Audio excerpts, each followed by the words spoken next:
இப்போ நடக்கிற இந்த போர்ல ஈரானினுடைய கை மிகப்பெரிய அளவுல ஓங்க ஆரம்பிச்சிருக்கு. ஈரான் இந்த அளவுக்கு பதிலடி குடுப்பாங்க அப்படின்றத நாங்க எதிர்பார்க்கல அப்படின்னு டொனால்ட் ட்ரம்பே ஒத்துக்கிட்டு இருக்காரு. டொனால்ட் ட்ரம்ப் ஒரு 15 பாயிண்ட்ட பாகிஸ்தான் கிட்ட குடுத்து, ஈரான் கிட்ட குடுத்து பேச சொல்லியிருக்காரு அமைதிக்கு. பாகிஸ்தான் இந்த அமைதி பேச்சுவார்த்தையை நடத்துவாங்க அப்படின்ற மாரியும் டொனால்ட் ட்ரம்ப் சொல்லியிருந்தாரு. பாகிஸ்தான் எந்த நேரத்துல பேச்சுவார்த்தை நடத்த ஆரம்பிச்சாங்கன்னு தெரியல.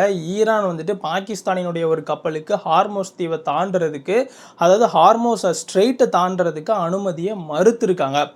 ஏன்னா அமெரிக்கா எப்பெல்லாம் பேச்சுவார்த்தைக்கு வருதோ அப்பெல்லாம் ஈரானை சர்ப்ரைஸாக அட்டாக் பண்ணுதாங்க.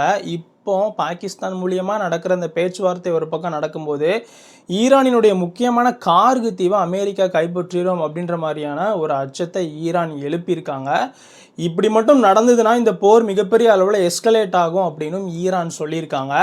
பாகிஸ்தான் இதனால் ஒரு பின்னடைவை சந்திச்சிருக்கு. ஏன்னா அவங்க கப்பலுக்கு தான் ஈரான் முதல்ல அனுமதி கொடுத்துருந்தாங்க. இப்போ அமெரிக்காவுக்கு ஆதரவு கொடுக்குற தென்கொரியா, ஜப்பான் மாதிரியான நாடுகளினுடைய கப்பலை ஹார்மோஸ் ஸ்ட்ரெயிட்டை தாண்ட விடாமல் ஈரான் தடுக்காங்க. பாகிஸ்தானுக்கும் இதே நிலை வந்துருமோ அப்படின்ற மாதிரியான அச்சம் எழும்பியிருக்கு. இது சம்மந்தமான உங்கள் கருத்துக்களை கமெண்ட்டில் சொல்லுங்கள். இது சார்ந்து ஒரு பெரிய வீடியோ நம்ம சேனலில் போஸ்ட் ஆகும். அதுக்கு உங்கள் சப்போர்ட்டை கொடுங்க. ஏன்னா நிறைய பேர் டீட்டெயில்டான வீடியோ கேட்குங்க ஷார்ட்ஸ்க்கு கீழே. ஜெய்ஹிந்த். ஓஹோ அப்படியா? ஆமாடி.